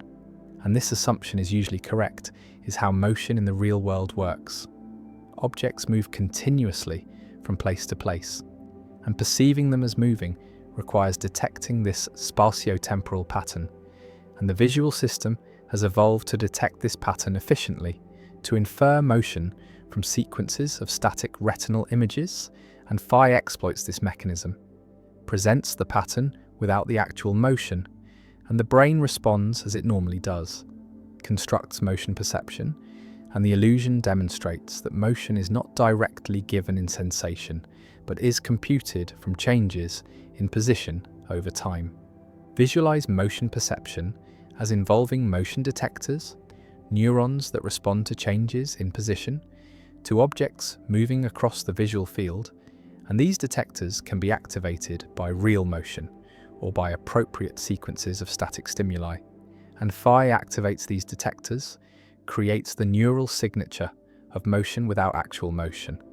And the brain cannot distinguish between motion signals caused by real movement and motion signals caused by Phi sequences. And so Phi creates genuine motion perception, creates the subjective experience of seeing something move. And this shows that motion perception is a neural state that can be produced by different causes, by real motion or by well-timed sequences. And the experience is the same, regardless of cause. The Phi phenomenon differs from other apparent motion phenomena, differs from beta motion, which is pure displacement without phenomenal movement, differs from stroboscopic motion, which is the specific type of motion seen in films, and Phi is the perception of smooth, continuous movement, is the most compelling type of apparent motion. Most closely resembles real motion, and understanding the distinctions between different types of apparent motion reveals the complexity of the motion perception system, reveals that there are multiple mechanisms, multiple ways the brain computes motion, and Phi is one specific mechanism, the mechanism that creates smooth motion perception from discrete temporal sequences. Gestalt psychologists like Wertheimer used Phi to argue against elementalist theories of perception, against theories that said perception is built up from simple sensations combined according to associations, and Phi shows that perception is not a sum of elements, not a combination of two flashes, but is a holistic interpretation, is motion that emerges from the relationship between flashes, and the whole is different from the sum of parts. And this Gestalt insight-shaped psychology influenced how perception came to be understood as involving organization and interpretation rather than simple sensation. And Phi became a canonical example, a demonstration that perception is constructive, is synthetic, creates experiences that go beyond the sensory input. The Phi phenomenon also has philosophical implications for understanding consciousness and qualia, because the motion you experience in Phi is phenomenologically real, is indistinguishable from real motion, and yet no motion occurred in the stimulus. And this raises questions about the relationship between experience and reality, about whether experiences are always caused by corresponding physical events. And Phi shows they are not, shows that the same experience can be caused by different physical processes, by real motion, or by sequential flashes. And this supports functionalist theories of consciousness, supports the view that conscious experiences are not tied to specific physical substrates, but are computational states that can be realized in multiple ways. One implication of Phi for film and animation is that smooth motion can be created with relatively low frame rates. As long as frames are spaced appropriately in time and space, the Phi phenomenon will create smooth motion perception. And this is why movies work at 24 frames per second, why television works at similar rates. The temporal gaps between frames are short enough that Phi fills them in, creates continuous motion, and filmmakers exploit Phi to create realistic movement, to make still images come alive. And understanding Phi has been crucial to developing motion picture technology, to optimizing frame rates and timing. Another implication concerns perceptual boundaries, concerns what counts as seeing motion versus what counts as inferring motion, because Phi feels like seeing motion, feels like direct perception, not like making an inference or having a belief. And yet Phi is constructed, is synthesized by the brain from discrete inputs, and this raises questions about where perception ends and cognition begins, whether the boundary is sharp or gradual, whether there are clear distinctions between seeing and thinking, or whether perception shades continuously into cognition, and Fee sits on this boundary, is simultaneously perceptual, immediate, and phenomenologically direct and cognitive, involving complex processing and interpretation. The lights flash in sequence and motion appears, smooth travel from first to second, and nothing moved, only the brain moved from sensing to interpreting, from input to output. And Phi emerges, motion created from stillness, continuity created from discontinuity, and the phenomenon reveals the constructive nature of perception, reveals that experience is not a mirror of reality, but is a model constructed by the brain, a model that usually tracks reality accurately, but can be manipulated, can be triggered by artificial sequences, and the Phi phenomenon endures as one of the foundational discoveries in perceptual psychology, a demonstration that motion is not given but is made, is not detected but is computed, and every motion you see, real or apparent, involves this same computation, this same construction, and Phi makes the construction explicit, shows that what seems most immediate, most directly perceived, is actually mediated, is processed, is inferred, and motion is an illusion, a useful, accurate illusion usually, but an illusion nonetheless. And Phi reveals this and the lights flash on. The predestination paradox. Time folds back on itself in strange ways, and among the strangest is the predestination paradox, a loop where an event in the past is caused by an event in the future, which is in turn caused by the past event, creating a circle of causation with no clear beginning. And yet, unlike other time travel paradoxes, this one involves no contradiction, only an unsettling sense that something is wrong with the very fabric of cause and effect. Imagine a historian who discovers an ancient artifact in a museum, a device whose origins are mysterious and unknown, and the historian becomes obsessed with understanding where it came from. And after years of research, they finally build a time machine and travel back to the era when the artifact should have been created. But upon arriving, they find no trace of it. No one has ever seen or heard of such a device. And in frustration, the historian accidentally leaves their own artifact behind in the past, where it is eventually discovered and placed in a museum, the very museum where the historian first found it centuries later.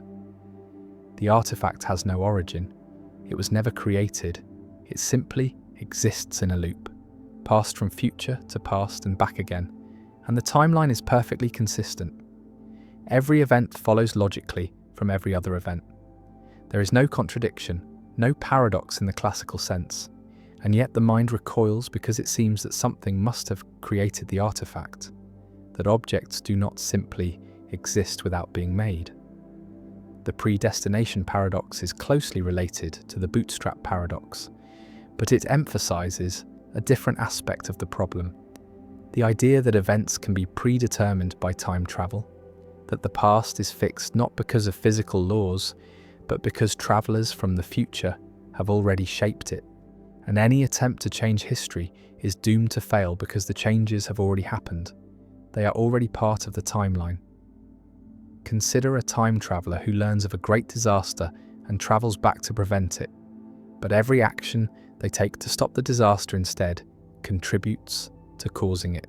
Their warnings are misunderstood, their interventions backfire, and in the end, the disaster occurs exactly as history recorded, because the time traveler was always part of that history. Their presence was always woven into the events, and there was never any other possible outcome. This raises profound questions about free will and determinism, because if time travel is possible, and the timeline is self-consistent, then perhaps the future is already written, every choice already made, every action already determined, and the feeling of free will is an illusion, a sensation that accompanies actions that were always going to happen, that could never have happened any other way.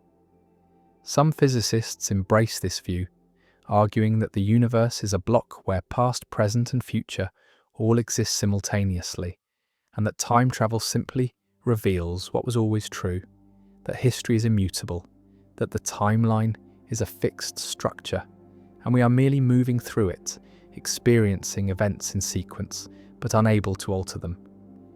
Others find this vision disturbing, a denial of agency, a suggestion that nothing we do matters because it has all already been decided, and they seek alternatives. Perhaps in the many worlds interpretation, where every time travel event creates a new branch, or in models where time is more fluid and the past can genuinely be changed, though such models often struggle to avoid contradictions. The predestination paradox also appears in ancient mythology and philosophy, in the story of Oedipus, who tries to escape a prophecy but instead fulfills it through his very attempts to avoid it, in the idea of fate and destiny that pervades many cultures, the sense that some events are meant to be, that the future shapes the past as much as the past shapes the future. The paradox lingers as a reminder that time is stranger than it appears, that causation may not be as simple as earlier leading to later, that loops and circles might be woven into the structure of reality, and that the question of whether the future is open or closed, whether we are free or determined, may be inseparable from the question of whether time travel is possible, and if so, what kind of time travel the universe permits. The prisoner's dilemma: why rational people choose worse outcomes. Two criminals are arrested, held in separate cells, cannot communicate, and the prosecutor offers each the same deal: testify against your partner and you go free while your partner gets 10 years, or stay silent, and if your partner also stays silent, you both get 1 year for a lesser charge. But if you stay silent and your partner testifies, then you get 10 years and your partner goes free. And if you both testify, you both get 5 years, and each prisoner must decide independently, without knowing what the other will choose. And the rational analysis is straightforward. From each prisoner's perspective, testifying dominates staying silent. If your partner stays silent, you get freedom by testifying versus 1 year by staying silent. And if your partner testifies, you get 5 years by testifying versus 10 years by staying silent. So regardless of what your partner does, you're better off testifying. And since both prisoners reason this way, both testify, both get 5 years, and yet if both had stayed silent, both would have gotten only 1 year. And so rational individual decision-making produces a collectively worse outcome. And this is the prisoner's dilemma, one of the most important concepts in game theory, a demonstration that individual rationality can lead to collective irrationality, that pursuing self-interest can harm everyone, including yourself, and the dilemma has applications across economics, politics, environmental policy, international relations, and reveals fundamental tensions between individual and collective good, between rationality and cooperation. Imagine being one of the prisoners, sitting in the cell, considering your options, and you reason: if I stay silent, I get either 1 year if my partner stays silent, or 10 years if my partner testifies. And if I testify, I get either freedom if my partner stays silent, or 5 years if my partner testifies. And comparing these, testifying is better in both cases, gives me a better outcome regardless of what my partner does. And this is a dominant strategy, a strategy that is best no matter what others do. And rationality seems to require choosing your dominant strategy. And so you testify, and your partner reasons the same way, also testifies, and you both get 5 years. And looking back, you realize that if you had both stayed silent, you would both be better off, would both get only 1 year, but you had no way to ensure your partner would stay silent, no way to trust. And without trust, the rational choice is to testify, even though cooperation would benefit both. The prisoner's dilemma demonstrates the difference between Nash equilibrium, a state where no player can improve by changing strategy unilaterally, and Pareto optimality, a state where no one can be made better off without making someone worse off. And in the dilemma, both testifying is a Nash equilibrium because neither prisoner can improve by switching to silence if the other is testifying. But both testifying is not Pareto optimal because both could be better off if both stayed silent. And this divergence between equilibrium and optimality is what creates the dilemma shows that rational individual decision-making can get stuck in suboptimal outcomes, can fail to reach mutually beneficial cooperation. Visualize the dilemma as a payoff matrix. Rows represent prisoner A's choices, columns represent prisoner B's choices, and the cells show the outcomes. And the structure reveals that mutual cooperation yields better outcomes than mutual defection. But cooperation is risky, is vulnerable to exploitation, and defection is safe. Is the rational choice if you cannot trust your partner. And the dilemma captures this tension between cooperation and defection, between trusting others and protecting yourself. And this tension is ubiquitous, appears in countless real-world situations, from arms races to environmental agreements to business competition. The prisoner's dilemma has multiple variants. Iterated prisoner's dilemma, where the same players interact repeatedly. An iteration changes the analysis because future interactions create incentives for cooperation, create opportunities for reputation building and retaliation, and strategies like tit for tat, where you cooperate initially and then mirror your partner's previous choice, perform well in iterated games, achieve cooperation through reciprocity. And this shows that repeated interaction can solve the dilemma, can enable cooperation even among self-interested rational agents. And real-world interactions are often repeated, are embedded in ongoing relationships, and this repetition facilitates cooperation, makes trust possible. Another variant is the multiplayer prisoner's dilemma, also called the tragedy of the commons, where many individuals face the choice between cooperating, restraining themselves for collective benefit, or defecting, pursuing individual benefit at collective cost. And examples include overfishing, pollution, climate change, where each individual's rational self-interest leads to collective disaster. And the tragedy of the commons shows that the prisoner's dilemma scales applies to large groups. And the problem is even harder with many players because coordination is more difficult, free riding is easier, and collective action problems arise, and solving these requires institutions, requires mechanisms for enforcement, for monitoring, for punishing defectors. And this is why societies have laws, have regulations, have enforcement mechanisms, because voluntary cooperation is difficult to sustain in large groups facing prisoners' dilemmas.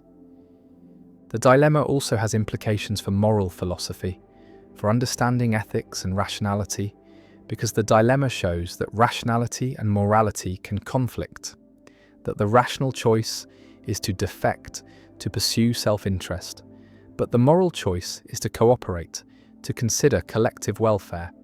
And this conflict challenges theories that equate rationality with morality, shows that purely self-interested rationality is insufficient for social welfare, requires supplementation with moral considerations, with concern for others, and various moral theories respond differently. Consequentialism might argue that the rational thing is to cooperate because outcomes matter. Contractarianism might argue that rational agents would agree to constraints on defection to avoid mutual harm. And virtue ethics might argue that cooperating reflects good character, even if not strictly rational, in narrow self-interest. One lesson from the prisoner's dilemma is the importance of institutions, of mechanisms that change incentives, that make cooperation rational, and laws that punish defection, contracts that bind parties, monitoring systems that detect cheating, all serve to solve prisoners' dilemmas.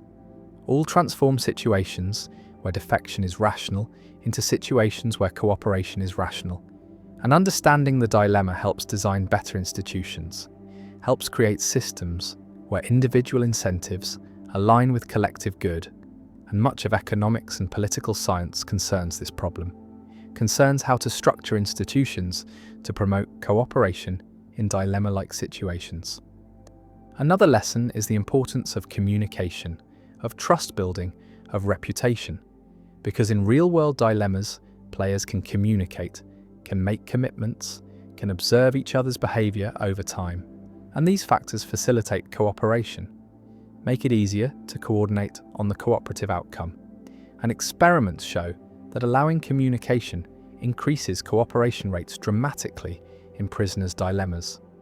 And this is why diplomacy matters, why negotiation matters, why building relationships matters, because these processes enable cooperation even when individual incentives favour defection.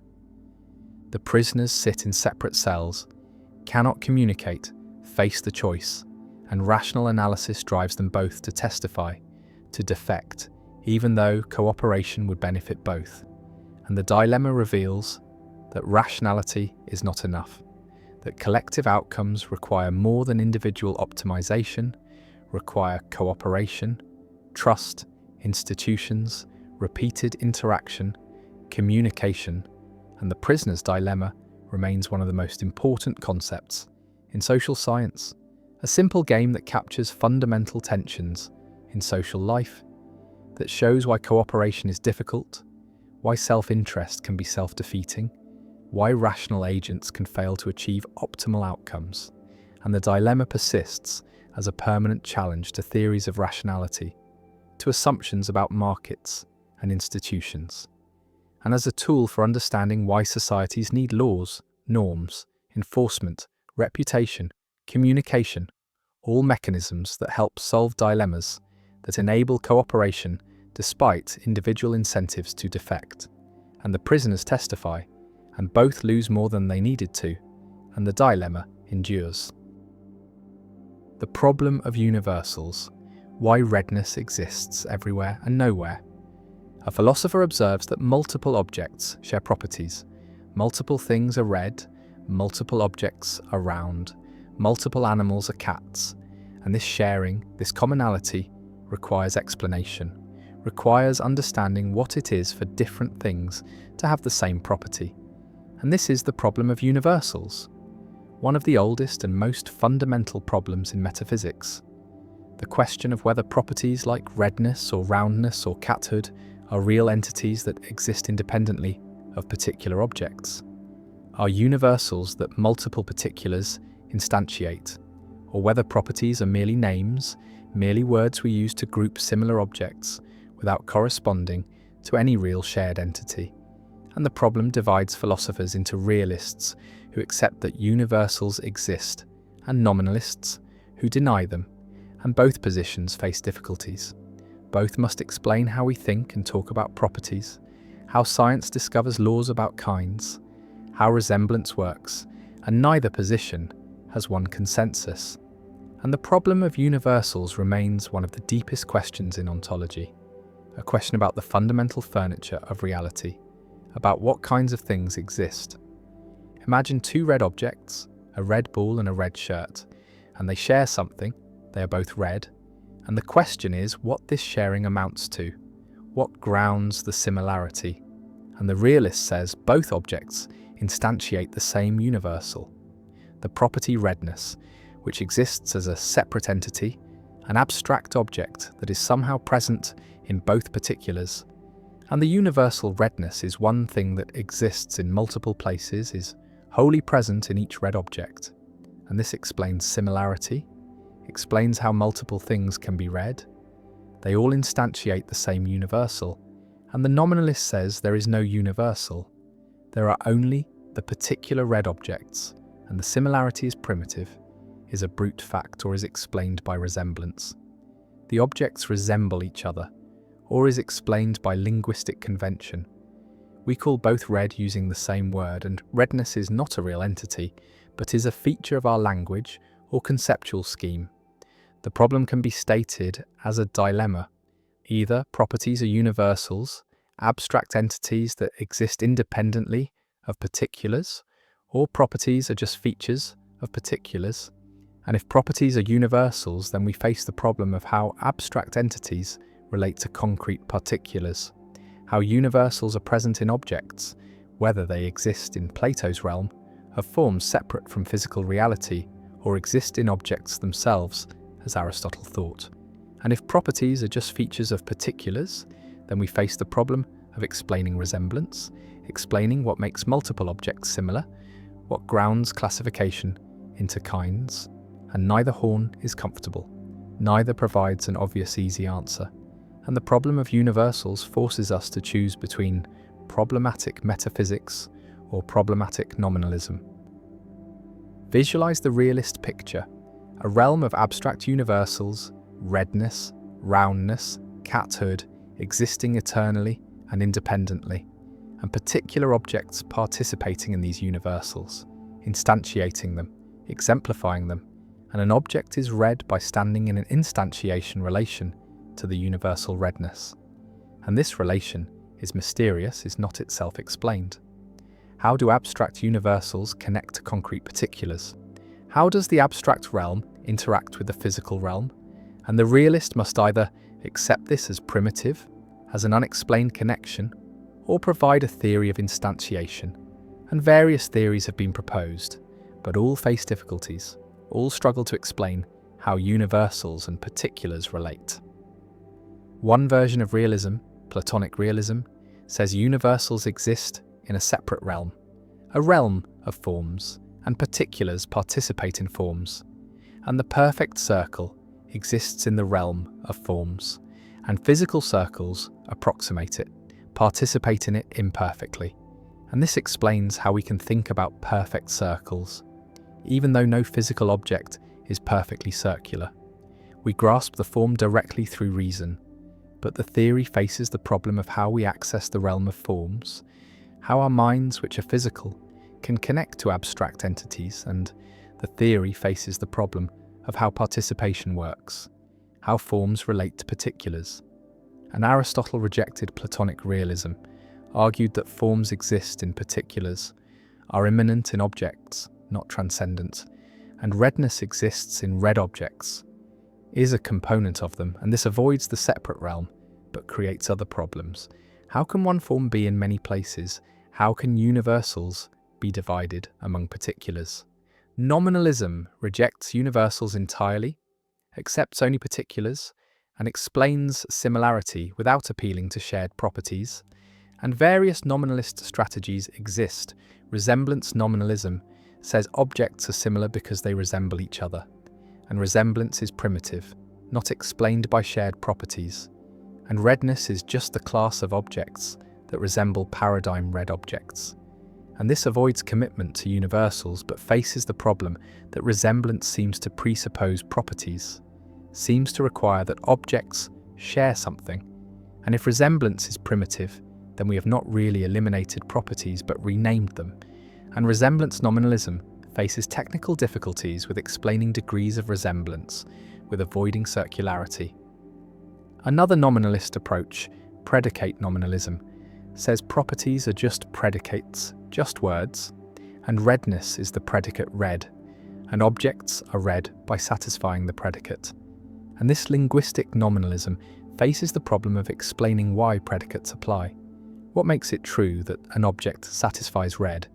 And the answer seems to require properties after all, seems to presuppose that objects have features that make predicates apply, and so predicate nominalism seems to presuppose what it denies, seems to need properties to explain predication. A third nominalist approach, trope theory, accepts that properties exist but denies that they are universals, argues that properties are particulars, are individual instances, and each red object has its own individual redness, its own red trope, and tropes resemble each other. Explains similarity, and universals are eliminated, replaced by classes of resembling tropes, and this approach preserves some realist insights, accepts that properties are real, while avoiding commitment to abstract universals, and trope theory has been developed extensively, has become a major alternative to both traditional realism and nominalism, and provides a middle ground that many find attractive. The problem of universals also affects science, affects understanding what scientific laws are, because laws concern kinds, concern all electrons or all mammals, and laws seem to involve universals, seem to say that all objects instantiating a certain universal behave in certain ways, and if universals do not exist, then what are laws about? Are they merely regularities in particular objects? Are they conventions of our theorizing? and nominalists must explain how science discovers objective laws if kinds are not real, if universals do not exist. And this challenge drives some philosophers toward realism, toward accepting that kinds are real, that universals exist because science seems to require them. The red ball and red shirt share something or do not share anything, are similar by instantiating a universal or by resembling each other.